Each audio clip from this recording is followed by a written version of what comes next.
ఒక్కసారి ఈ పచ్చడి చేసుకొని తిన్నారంటే ఏ నాన్ వెజ్ కర్రీ కూడా పనికిరాదండి. అంత సూపర్గా ఉంటుంది ఈ గోంగూర పచ్చడి. ఒక ప్యాన్ తీసుకొని 1 స్పూను శనగపప్పు, మినపప్పు, హాఫ్ స్పూన్ జీలకర్ర వేసి బాగా వేయించుకోండి. తర్వాత కొద్దిగా ఆయిల్ వేసుకొని దాంట్లో ఒక 10 పచ్చిమిర్చి, 5-6 వెల్లుల్లి రెబ్బలు వేసుకొని దీన్ని కూడా బాగా వీడియోలో చూపించిన విధంగా ఫ్రై చేసుకొని పక్కన తీసుకోండి.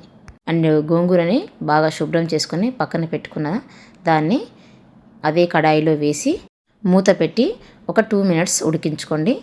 తర్వాత చూసినట్లయితే ఆల్మోస్ట్ వాటర్ అంతా దగ్గరికి అయిపోతాయండి. ఇప్పుడు మీరు ఒక 1 స్పూన్ పసుపు, కొద్దిగా సాల్ట్ వేసి మళ్ళీ ఒకసారి బాగా మిక్స్ చేయండి. బాగా కలిపాక ఒక హాఫ్ మినిట్ ఉడికించుకోండి. దాని తర్వాత పూర్తిగా దీన్ని చల్లారనివ్వండి.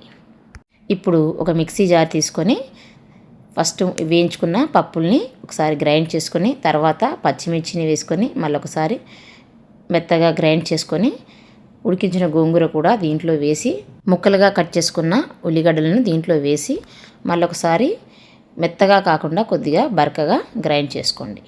తర్వాత మిశ్రమాన్ని ఒక గిన్నెలో వేసుకోండి. నెక్స్ట్ స్టవ్ మీద ఒక చిన్న కడాయి పెట్టుకొని దాంట్లో ఒక 4 టేబుల్ స్పూన్ ఆయిల్ వేసి ఆయిల్ వేడెక్కాక హాఫ్ స్పూన్ మినపప్పు, శనగపప్పు అండ్ హాఫ్ స్పూన్ జీలకర్ర, ఆవాలు వేసి అవి కొద్దిగా వేగాక 4-5 ఎండుమిరపకాయలు, కొద్దిగా కరివేపాకు వేసి బాగా వేయించుకోండి. దీన్ని గోంగూర పచ్చళ్ళు పోపేసుకోండి. చట్నీ రెడీ.